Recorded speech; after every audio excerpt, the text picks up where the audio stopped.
시편 32편의 말씀도 다윗이 지은 시입니다. 근데 시편 32편의 말씀은 복 있는 사람이 누구인가 하는 것을 우리로 하여금 발견하게 하는 그런 말씀이 시편 32편입니다. 1절에 나타난 말씀은 복이 있도다. 2절 말씀에도 복이 있도다. 이런 사람이 복이 있는 사람이다. 그렇게 말씀하고 있죠. 우리가 생각하고 있는 복, 그것과 오늘 성경 시편 32편에 말씀하고 있는 복은 분명히 다른 차이를 가지고 있습니다.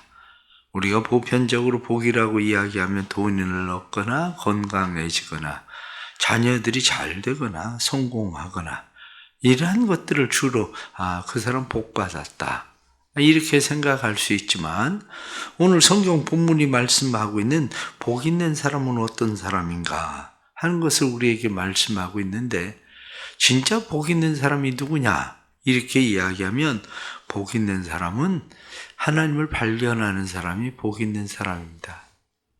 세상을 살아가면서 하나님이 자기 인생의 피난처라는 사실을 발견하는 사람이야말로 복 있는 사람이죠. 그런데 사람들은 하나님을 자기 인생의 피난처라는 사실, 하나님이 자기 삶의 안식처라는 사실, 오늘 7절에 나타난 말씀, 주는 나의 은신처이오니 환난에서 나를 보호하시고 구원의 노래로 나를 두르시리이다. 이렇게 말씀한 것처럼 하나님이 나의 은신처입니다. 하나님 나의 구원이십니다. 그것을 발견할 수 있는 사람이 복이 있는 거죠. 우리가 성경 마태복음 9장이나 마가복음 5장에 나타나는 12의 혈루증을 앓는 여인을 생각해 보십시오. 이 여인이 혈루증을 앓고 있습니다. 12해 동안이나 많은 의사들을 찾아다녔습니다. 그러나 모든 재산을 다 허비하고 그래도 얻지 못한 것을 우리가 성경을 알고 있습니다. 통해서 거기에 뭐라고 말씀했느냐? 가지고 있는 모든 것을 다 허비했다. 그렇습니다. 그 병을 치료해 보려고 다 허비해 버렸어요. 그럼에도 불구하고 그는 나음을 받지 못했는데 그가 예수님을 발견하게 된 거죠. 그래서 예수님이 옷자락만 만졌는데 나음을 받았다. 얼마나 복이 있는 일입니까?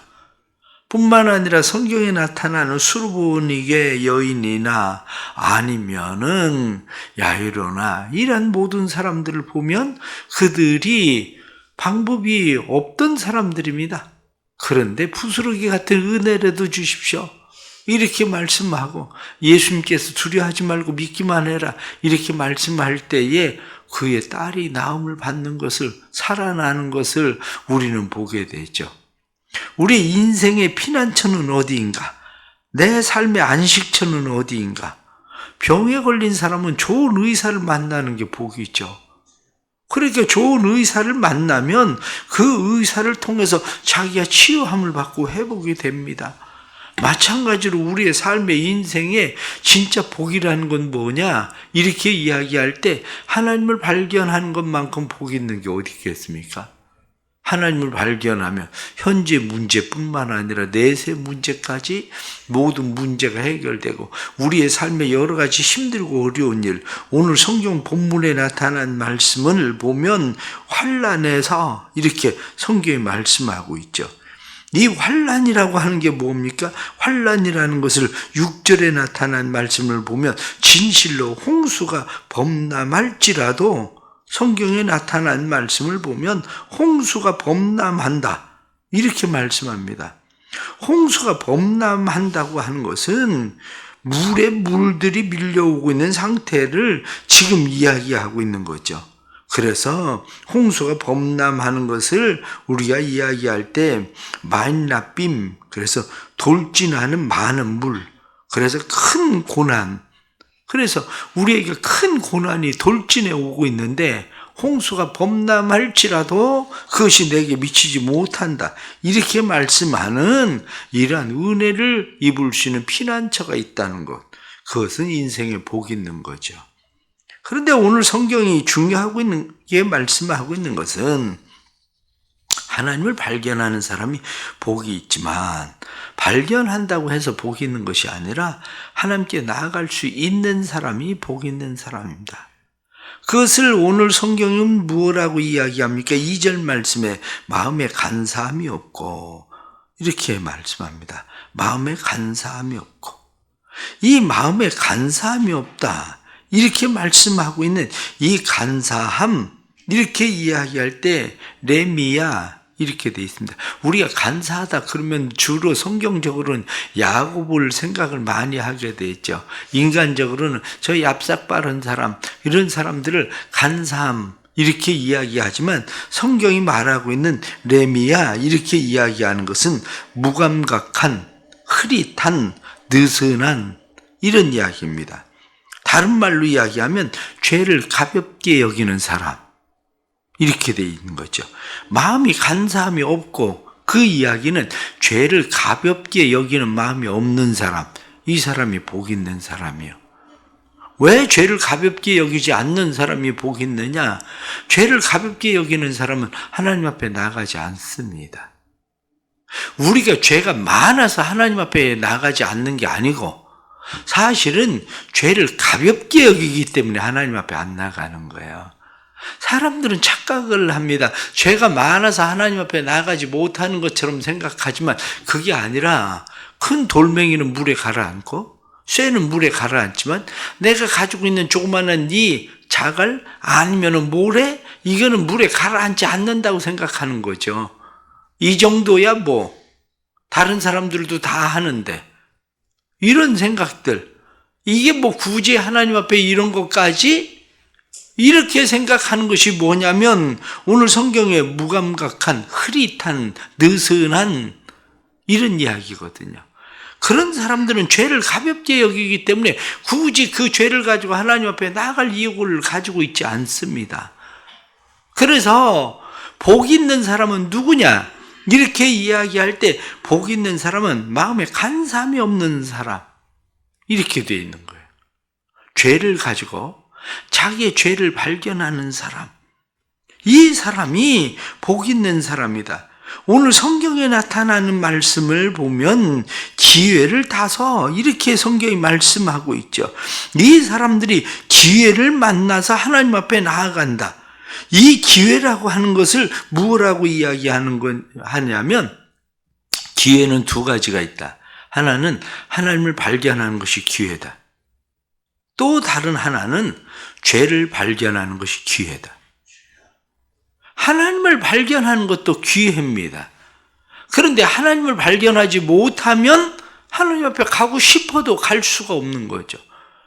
또 다른 하나의 기회는 자기의 죄를 발견해야 되는데 죄를 발견하지 못하면 그를 가볍게 여기고 그 죄를 느슨하게 여기면 아직은 아니지 라고 생각하고 느슨하게 여기면 그 사람은 기회를 놓치는 거라는 거죠. 왜냐하면 종말이 언제입니까? 종말이라고 하는 것이 노아의 때와 같이 사람들이 먹고 마시고 시집가고 장가가고 그럴 때에 노아의 때와 같이 심판이 임한다, 이렇게 말씀하는 것처럼 우리의 삶에도 하나님의 심판이 어느 날 갑자기 우리의 삶에 미치는데 사람들은 그것을 발견하지 못하면 기회를 잃어버리는 거죠. 이번에 저도 이제 알다시피 당뇨별, 크게 때로는 조금 문제가 됐을 때만 문제를 삼았는데, 전 사실 예전에 늘 그런 생각을 많이 했어요. 아니, 왜 그냥 괴사가 일어나면 그냥 바로 어떻게 손을 보면 치료를 하면 되지, 왜 사람들은 당뇨가 일어나면 발을 절단해야 되는 상황까지 몰고 갈까? 이렇게 생각했는데, 사실은 이번에 교인을 보니까 그게 아니에요. 한번 괴사가 일어나면 급속하게 일주일 만에 발 겉에는 멀쩡한데 속에는 다 썩어버려요. 크게.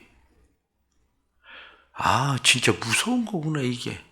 종말이라는 게 그런 거예요. 종말이라는 게 지금은 아니다, 아직은 괜찮지, 이렇게 생각하는 때, 그때 어느 날 갑자기 우리에게 닥쳐오는 것이 종말이라는 거예요. 그게 바로 우리에게 오늘 성경에 나타난 말씀은 홍수 이렇게 표현하기도 하죠. 그런데 이러한 때에 기회를 잘 만나는 사람, 주님을 만날 기회를 얻어서 성경이 이렇게 말씀한 것처럼 지금이 하나님을 만나야 될 때구나. 하나님을 발견하는 것이 그것이 기회고 자기의 죄를 발견하는 것이 기회고 그게 바로 기회다. 성경 우리에게 그렇게 말씀을 하고 있는 거죠.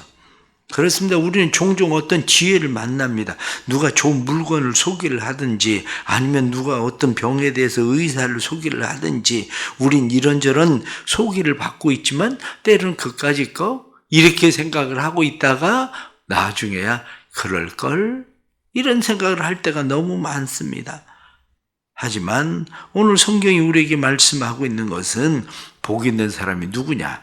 복 있는 사람은 하나님께 기회를 놓치지 않고 나아갈 수 있는 사람. 이 사람이야말로 복 있는 사람이다. 그렇게 말씀하고 있는 거죠.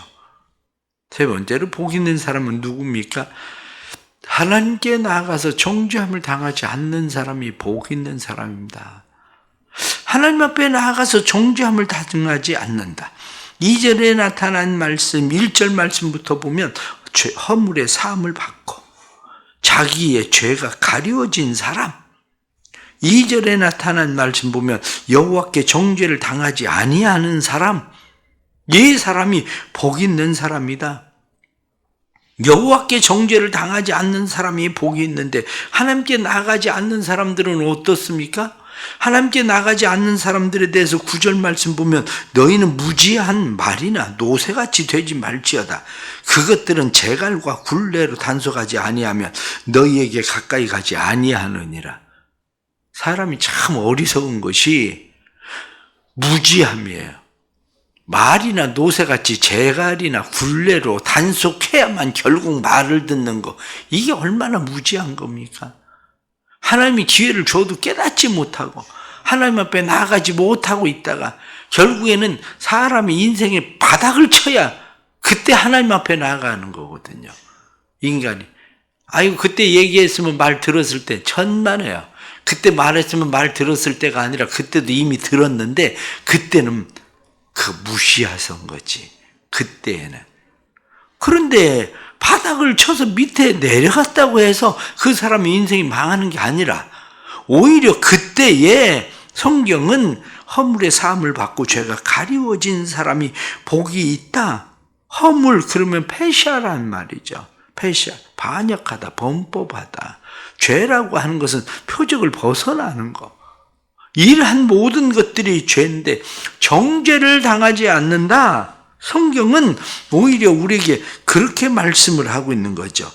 정죄, 그래서 불법에 대해서, 부정에 대해서 유죄 판결을 받지 않는다. 이렇게 성경이 말씀하고 있는 겁니다.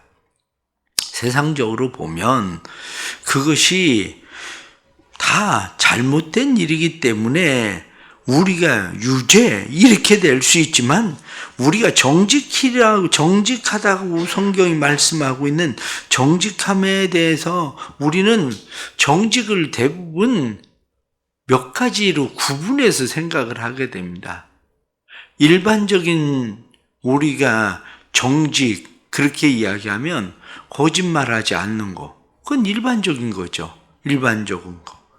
법률적인 거, 정직하다. 그러면 법에 위반되지만 않으면 사람들은 정직하다고 생각을 해요. 그런데 법망을 교묘하게 이리저리 피해 다니는 사람들은 얼마나 많은데요. 또 하나는 내면적 정직이죠. 내면적 정직은 양심이라고 돼 있어요. 그래서 양심을 지키는 거예요. 양심이 벗어나지 않는 거. 종교적 정죄가 뭡니까? 종교적 정죄는 바로 하나님이 죄라고 인정하면 죄가 되는 거예요. 그게. 그것을 성경은 정죄를 당하지 않는다. 이 정죄는 세상적인 그러한 우리가 일반적으로 법률적으로 내면적인 문제가 아니라 하나님께서 성서적으로 성경적으로 말한 모든 죄에 대해서 유죄 판결을 받지 않는다. 그런 이야기거든요. 그래서 복 있는 사람은 누구냐? 이렇게 이야기할 때 복 있는 사람은 유죄 판결을 받지 않는 사람. 우리가 성경에 나타난 말씀 가운데에 세리를 생각해 보십시오. 세리가 감히 하나님 앞에 나아갈 때에 고개도 들지 못합니다. 누가복음 18장의 말씀을 보면 그는 고개도 들지 못하고 하나님 앞에 기도할 때 하나님 나는 죄인입니다. 하나님 앞에 감히 고개도 들 수 없는 죄인입니다. 그런데 그 사람은 사함을 받아요. 바리새인은 고개를 번쩍 들고 하나님 앞에 기도하기를 하나님 나는 금식도 하고 나는 죄를 짓지 않고 그렇게 저 사람들과 같지 않다고 이야기하지만 그 사람은 사함을 받지 못해요. 우리가 살아가면서 하나님 앞에 정죄받지 않고 살아가는 일, 그것은 무엇으로 되는 거냐? 그걸 보고 우린 믿음이라고 말하는 겁니다. 아브라함이 여호와를 믿으니 여호와께서 이를 그의 의로 여기셨다. 아브라함이 죄가 없어서 하나님께서 그를 의롭다 여긴 것이 아니라 하나님께서 아브라함에 대해서 그가 여호와를 믿으니 우리도 역시 마찬가지입니다. 우리가 하나님을 믿음으로 말미암아 정죄를 받지 않는 거지 우리가 무슨 죄를 짓지 않아서 우리의 죄에 대해서 우리가 다른 사람들 앞에 떳떳하기 때문에 정죄를 받지 않는 것이 아니라 그러기에 그리스도인들이 조심해야 되는 일들이 있습니다. 그리스도인들이 조심해야 되는 일들 가운데 하나가 뭐냐? 난 회개했기 때문에 괜찮다. 그게 세상 사람들한테 통합니까? 세상 사람들한테 안 통합니다. 그거 세상 사람들이 보기에는 그렇게 말하는 예수 믿는 사람처럼 뻔뻔한 사람들이 없는 거예요. 그게 그러니까 우리는 종교적 정죄, 한마디로 종교적으로 우리는 하나님 앞에 죄인이고 종교적으로 하나님 앞에 의롭다 함을 얻은 사람, 그러면 그 사람의 변화가 삭개오 같은 변화가 일어나야 되는 거지, 삭개오와 같은 변화는 일어나지 않고 나는 아브라함의 자손이다 이렇게 이야기한다고 하면 그 사람을 세상 사람들이 볼 때에 누가 의롭다고 이야기를 하겠습니까? 우리의 삶이 하나님 앞에서 정죄받지 않고 살아간다고 하는 것은 뭐냐? 오늘 10절에 나타나는 말씀 보면 악인에게는 많은 슬픔이 있으나 여호와를 신뢰하는 자에게는 인자하심이 두루리로다. 하나님을 신뢰하고 살아가는 거예요. 하나님을 신뢰하고 산다는 게 뭐냐? 이렇게 이야기하면 여호와를 기뻐하고 즐거워하는 거. 하나님을 기뻐하고 즐거워하는 사람이 다시 죄를 계속해서 반복해서 죄를 지으며 살겠습니까? 그렇지 않죠. 하나님을 기뻐하고 즐거워하는 그 사람은 여호와를 기뻐하는 것이 너희의 힘이니라 이렇게 말씀하는 것처럼 하나님을 이제는 힘입고 살아가기 때문에 하나님을 힘입고 살아가는 사람은 세상의 돈이나 명예나 권력이나 세상 것들을 가지고 힘을 얻어서 살아가려고 할 때는 죄를 짓고 살았지만 이제는 그것을 힘으로 얻고 살아가는 것이 아니라 하나님을 힘으로 얻고 하나님을 기뻐하고 살기 때문에 이 사람은 세상적인 것과는 이제는 거리를 두게 되고 세상적인 것과는 점점 멀어지는 사람, 이 사람이 바로 복 있는 사람인 거죠. 오늘 성경은 우리에게 분명하게 말씀합니다. 복 있는 사람이 누구냐? 이렇게 이야기하면 하나님을 발견한 사람이 복 있는 사람이다. 자기의 죄를 발견하는 사람이 복 있는 사람이다. 그게 바로 인생의 기회다. 하나님을 발견하는 것이 인생의 기회고 내가 죄인이라는 사실을 발견하는 것이 인생의 기회고, 그런데 그 발견하는 것을 끝나는 것이 아니라 발견한 사람이 하나님 앞에 나아갈 수 있는 사람이 복 있는 사람인 거예요. 하나님 앞에 나아가서 오늘 성경에 나타난 말씀처럼 하나님 앞에 기도하고 하나님 앞에 구원은 하나님에게 있습니다. 이렇게 고백하고 하나님 앞에 나아갈 수 있는 사람, 이 사람이 복 있는 사람이죠. 그런데 하나님 앞에 나아가서 우리가 그렇게 우리의 죄를 자백하고 우리의 죄를 고백할 때에 하나님께서 정죄하지 아니하는 사람, 그 죄가 가리워진 사람, 이런 사람이 복 있는 사람이다. 성경은 그렇게 말씀하는 거죠. 정죄함을 당하지 않고 죄가 가리워졌다.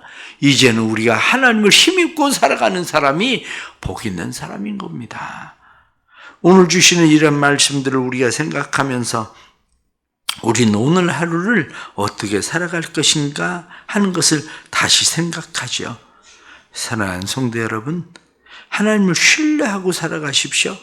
10절에나 말씀을 보면 여호와를 신뢰하는 자에게는 그렇게 되어 있습니다. 하나님을 신뢰하는 자, 헤시드라고 되어 있거든요. 하나님을 신뢰한다? 이 신뢰하는 것은 한결같은 하나님의 사랑, 헤세드, 한결같은 하나님의 사랑을 힘입고 살아가는 사람. 그래서 그 하나님을 힘으로 하나님을 자기의 피난처로 삼고 오직 하나님과 함께 살으려고 하는 사람, 이 사람이 결국 복 있는 사람인 거죠. 오늘 하루 살아가면서도 우리의 삶에 하나님께서 이러한 은혜 주시기를 바랍니다. 다시 하나님 믿고 의지하고 신뢰하고 우리의 삶이 복 있는 사람들 되기를 간절히 바랍니다. 기도합시다. 하나님 아버지, 우리의 죄와 허물이 많아서 하나님 앞에 가지 못하는 것이 아니라 사실은 우리가 죄를 느슨하게 여기고 죄를 가볍게 여기기 때문에 하나님 앞에 나아가지 못한다는 사실을 다시 깨닫습니다. 이까짓 것 하고 생각하는 대수롭지 않게 여기는 우리의 마음이 하나님 앞에 나아가지 못하고 있음을 고백합니다. 그러나 작은 모래 하나도 물에 던져지면 가라앉을 수밖에 없는 것처럼 우리가 가볍게 여기는 우리의 죄들, 그것도 하나님의 심판을 견딜 수 없다는 사실을 저희가 깨닫게 해주시고 하나님 앞에 나아갈 수 있도록 주님 도와주옵소서. 12의 혈루증을 앓던 여인이 수르보니게 여인이 예수님을 만나고 문제가 해결되던 것처럼 우리의 삶의 안식처도 피난처도 우리의 삶의 문제를 해결하시는 분도 하나님이심을 발견할 수만 있다면 우리가 하나님의 은혜를 입을 수 있는 자들 되는데 하나님의 은혜를 입는 자들 되게 해주시고 하나님이 다시 우리를 새롭게 하시는 은혜를 입어서 이제는 세상을 살아감이 세상의 돈이나 명예나 건강이나 세상에 있는 것들이 우리의 힘이 아니라 여호와를 기뻐하는 것이 너희의 힘이니라. 하나님의 헤세드의 사랑을 힘입어 살아갈 수 있도록 주님 도와주옵소서. 세상은 악하고 험합니다. 우리의 피난처가 필요합니다. 우리를 돕는 자가 필요합니다. 하나님이 우리의 피난처시고 하나님이 우리의 돕는 자이십니다. 하나님 도와주셔서 오직 하나님만 믿고 의지하고 신뢰하고 살도록 도와주셔서 하나님 믿고 의지하고 신뢰하며 살아갈 때에 하나님 이루시고자 하시는 하나님의 뜻을 이룰 수 있도록 성령 하나님 도와주옵소서. 약할 때 강함 되신 하나님을 바라봅니다. 약할 때 우리를 도우시는 하나님을 신뢰합니다. 우리를 도와주셔서 오직 그 은혜로 살게 하시되 오늘도 육신의 질병으로 고난당하는 자들, 삶의 여러 가지 문제로 고난당하는 사람들, 기회를 잃어버리지 않게 하시고 그때가 하나님을 발견할 때, 하나님께 돌아설 때, 하나님을 의지하고 신뢰할 때임을 깨닫고 그렇게 살도록 도와주옵소서. 이 한 주에는 또 우리 청소년부, 청년부 수련회가 있습니다. 수련회 가운데 함께 해주셔서 변화의 역사가 일어나게 하시고 우리 청소년부와 청년들이 하나님을 만나는 기회가 되도록 도와주옵소서. 교회가 주의 은혜로 날마다 부흥케 하시고 믿는 자들 데려가게 하시고 또 보내주신 새 가족들이 믿음으로 잘 정착하게 해주시고 그래서 주님의 교회가 주님의 기쁨 되는 교회로 주님 앞에 아름답게 세워지도록 성령님 역사하여 주옵소서. 예수님의 이름 받들어 기도드리옵나이다. 아멘.